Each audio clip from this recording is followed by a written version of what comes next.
Programang ito ay rated SPG. Striktong patnubay at gabay ng magulang ang kailangan. Maaaring may masiselang tema, lengguwahe, karahasan, sexual, horror o droga na hindi angkop sa mga bata. Mga kapamilya, welcome back at narito ang mga dapat nating abangan sa FPJ's Batang Quiapo.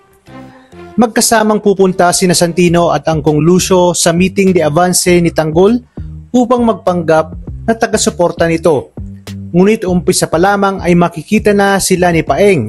Kaya naman nangangamba si Paeng na baka madamay si Fatima dahil may atraso pa nga siya kay Lucio. Hindi lang ito dahil makikita ni na Enteng at Madonna na magkasama sina Lucio at Santino.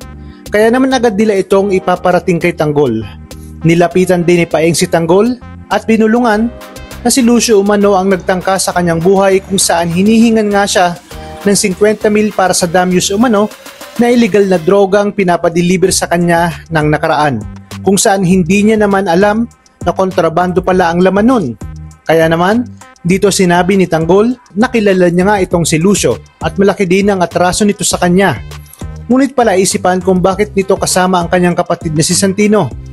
Dito na kinutuban si Tanggol at pinamanmanan niya kina Madonna kung bakit magkasama sina Santino at Lucio. Dito nalaman ni Madonna na miyembro na pala ng Red Phoenix ang kapatid ni Tanggol si Santino at ito ang kanang kamay ni Lucio. Narinig ni Madonna ang kanilang balak at pag-uusap na kinakailangan mapugutan ng ulo itong si Tanggol at si Santino nga mismo ang gagawa nito. Dahil dito ay nagalit si Tanggol at agad na sinabi na tiyak niya umanong mga gerero na naman ang nag-utos kay Santino at kay Lucio. Kinakailangan niya umanong mapigilan at tulungan si Santino dahil ayaw na niyang mangyari kay Santino ang nangyari kay David. Tumantad na nga si Fatima at isiniwalat na ang lahat ng baho ng mga gerero at kung sino ang pumatay kay David. Nagulat si Santino at napatingin kay Angkong Lucio. Sinabi naman ni Lucio na huwag maniwala itong si Santino dahil siguradong binayaran lang ni Tanggol si Fatima para bumaliktad. At alam naman umano nito na sirang-sira na si Fatima sa social media. Dagdag pa ni Lucio na dito nakasalalay ang kalayaan at buhay ni Rigor.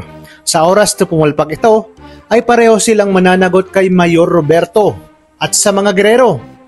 Kahit na naririnig ni Santino ang katotohanan, ay wala na siyang choice at pamimilian dahil nangako na nga siya kay Lucio na gagawin niya na pugutan ng ulo itong si Tanggol at siya ang maghahati dito. At nang gagawin niya na nga ito ay pumalpak siya dahil mauunahan sila ni Tanggol. Ano kayang gagawin ni Roberto ngayong pumalpak si Santino na tapusin ang ating bidang si Tanggol? At sa wakas ay wala nang makakapigil sa pagiging mayor ni Tanggol.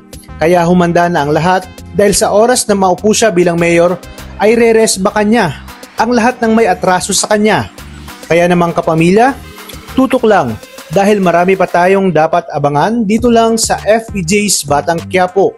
Maraming salamat sa inyong panonood at pagpalain tayong lahat.